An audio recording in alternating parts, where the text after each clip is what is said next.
Assalamualaikum warahmatullahi wabarakatuh. Sebelumnya, perkenalkan nama saya Leda Syekia Adiba dengan akhir 047. Di sini saya akan menjelaskan mengenai perubahan fungsional tubuh pada lansia serta konsep-konsep pemeliharaan kesehatan dan gaya hidup pada manula.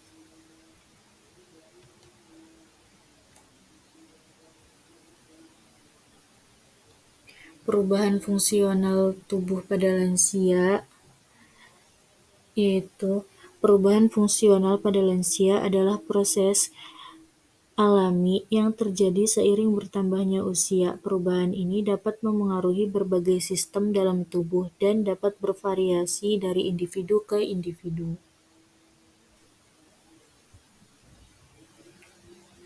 Perubahan alami fungsional tubuh yang umum terjadi pada lansia itu di sini ada sistem kardiovaskular seperti fungsi jantung dan pembuluh darah menurun. Yang kedua ada dinding pembuluh darah menjadi kaku dan kurang elastis. Yang ketiga ada risiko penyakit jantung dan tekanan darah tinggi meningkat. Nah, sistem kardiovaskular sendiri itu sistem peredaran darah.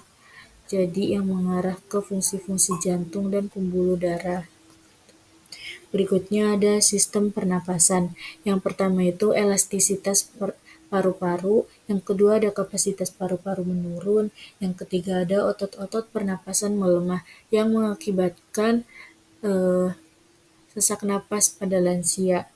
Jika dibandingkan dengan lansia dan anak muda, nah kapasitas paru-parunya itu sangat berbeda karena kapasitas paru-paru anak muda itu masih terbilang masih lumayan banyak begitu.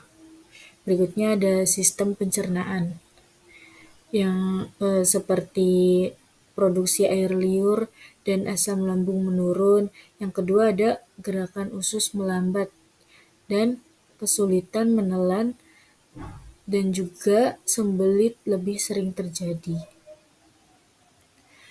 Nah, pada sistem pencernaan sendiri, kenapa sih sering banget terjadi sembelit? Ya karena adanya penurunan fungsi organ dan kesulitan menelan juga karena menurunnya fungsi gigi gitu. Berikutnya ada sistem muskuloskeletal. Sistem muskuloskeletal ini yaitu sistem-sistem yang berfungsi untuk mendukung pergerakan tubuh. Seperti apa? Seperti yang di bawah ini. Yang pertama itu ada massa otot dan kekuatan tulang menurun. Yang kedua, sendi menjadi kaku dan nyeri. Tiga, risiko osteoporosis atau keropos-keropos pada tulang itu dan jatuh meningkat dikarenakan tulang keropos tersebut. Jadi lansia ini sering jatuh dan sering nyeri sendi. Berikutnya ada perubahan alami fungsional tubuh yang umum terjadi pada lansia. Masih sama seperti yang tadi. Berikutnya itu ada sistem saraf. Sistem saraf ini seperti fungsi kognitifnya menurun, daya ingat dan kecepatan berpikirnya mengurang. Terus ada refleks melambat. Refleks melambat itu seperti misal lansia itu dipanggil namanya tapi responnya itu lama atau masih lola gitu loh, kayak dipanggil namanya tapi lama banget gak nengok-nengok. Berikut yang ketiga itu ada gangguan keseimbangan dan koordinasi meningkat. Berikutnya ada sistem indera. Sistem indera sendiri di sini itu ada penglihatan dan pendengaran menurun, sensitivitas terhadap rasa dan bau berkurang, sensitivitas terhadap sentuhan dan suhu menurun.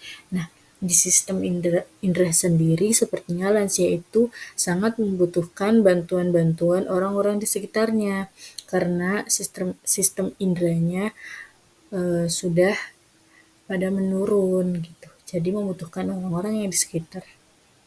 Berikutnya ada sistem endokrin. Yang pertama itu ada produksi hormon menurun, lalu metabolisme menambah, risiko diabetes dan gangguan tiroid meningkat.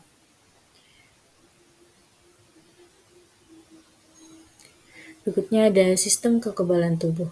Jika sistem kekebalan tubuh ini melemah, akibatnya lansia lebih rentan terkena infeksi. Berikutnya itu ada konsep pemeliharaan kesehatan dan gaya hidup pada lansia. Ini bertujuan untuk menjaga kualitas hidup dan kemandirian di usia senja. Yang pertama itu ada pola makan sehat dan seimbang. Pola makan sehat itu seperti apa sih? Bukannya ada nasi, sayur, daging, bukan begitu saja, tetapi dihitung karbonya berapa persen, proteinnya berapa persen, protein hewaninya berapa persen, lemak sehatnya berapa persen, seperti itu. Makanya di sini itu jika memang kalian itu yang mempunyai lansia tidak tahu porsi-porsinya berapa, maka tanyalah ke ahli gizi. Yang kedua itu ada aktivitas fisik teratur.